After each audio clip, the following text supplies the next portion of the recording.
दोस्तों पिछले वीडियो में हमने डीजल इंजन के वर्किंग के बारे में जाना था। इस वीडियो में हम सब इलेक्ट्रिक इंजन के वर्किंग के बारे में जानेंगे। दोस्तों दोनों ही लोकोमोटिव के ट्रैक्शन मोटर्स जो पहिए को अल्टीमेटली चलाते हैं वो इलेक्ट्रिसिटी से ही चलते हैं। फर्क बस इतना है कि डीजल इंजन के अंदर ही इलेक्ट्रिसिटी जनरेट की जाती है और फिर ट्रैक्शन मोटर को चलाया जाता है, और इलेक्ट्रिक लोकोमोटिव में इलेक्ट्रिसिटी बाहर से आती है। ओवरहेड लाइन से पैंटोग्राफ की हेल्प से इलेक्ट्रिसिटी ट्रैक्शन मोटर तक पहुंचती है। दोस्तों आइए देखते हैं इलेक्ट्रिक लोकोमोटिव की वर्किंग का एक simple overview.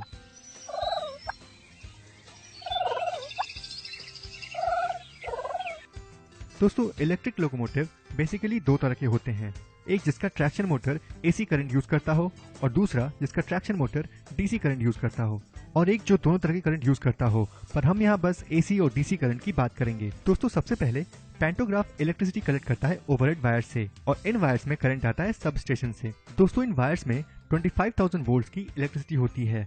Her 50 to 80 kilometre पर एक सब स्टेशन होता है जहाँ से मेन लाइन की वायर्स में इलेक्ट्रिसिटी इंड्यूस की जाती है।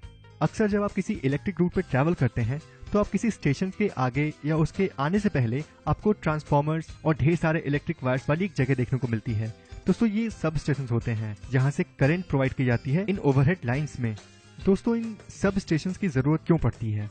वो इसलिए क्योंकि अगर एक जगह से दूसरे जगह करंट पहुंचाना हो और दूरी भी बहुत लंबी हो तो वायर में हर जगह करंट की इंटेंसिटी सेम नहीं होगी। जितना दूर जाओ उतना ही रेजिस्टेंस होगा, इसलिए सब स्टेशन बनाए जाते हैं जहां फिर से वायर में करंट बूस्ट किया जाता है। नॉर्मली हम जो वायर्स देखते हैं लॉन्ग रूट पर उनमें सिंगल फेज एसी करंट होता है 25,000 वोल्ट की। डीसी करंट कैरी करने वाले ओवरहेड वायर्स नॉर्मली हमको अर्बन और सब अर्बन रूट्स पर देखने को मिलते हैं जहां से कुछ लोकल्स और ट्राम सर्विसेज चलती हैं।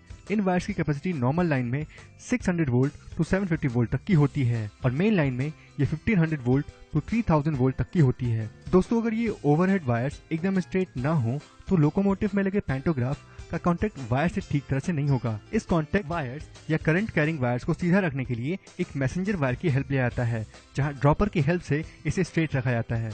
पैंटोग्राफ की ऊपर की सरफेस मेनली कार्बन स्ट्रिप होती है और इन्हीं पे कांटेक्ट वायर्स स्लाइड करते हैं।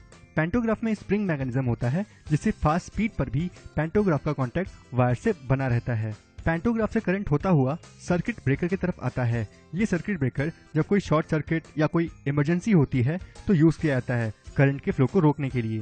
दोस्तों याद रहे पैंटोग्राफ जो करंट लेता है वायर से वो सिंगल फेज एसी होता है 25,000 वोल्ट, यानी बहुत ज्यादा करंट, और इतना करंट की जरूरत नहीं होती लोकोमोटिव को, इसलिए इस हाई वोल्ट करंट को ट्रांसफार्मर की हेल्प से कंट्रोल किया जाता है। दोस्तों अगर लोकोमोटिव का मोटर डीसी हुआ तो यहाँ करंट के फ्लो को टैप चेंजर की हेल्प से कंट्रोल किया जाता है। दोस्तों केबिन में बैठा लोको पायलट हैंडल ऊपर या नीचे कर टैप 1 to 32 सेलेक्ट करता है स्पीड और एक्सेलरेशन बढ़ाने या घटाने के लिए।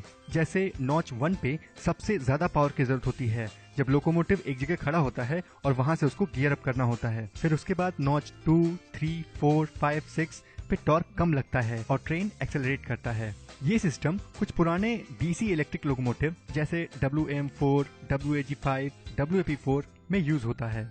एसी इलेक्ट्रिक लोकोमोटिव में टैप चेंजर की जगह GTO थायरिस्टर्स या IGBT ड्राइव यूज होता है जैसे WAG9, WAP5 एंड WAP7।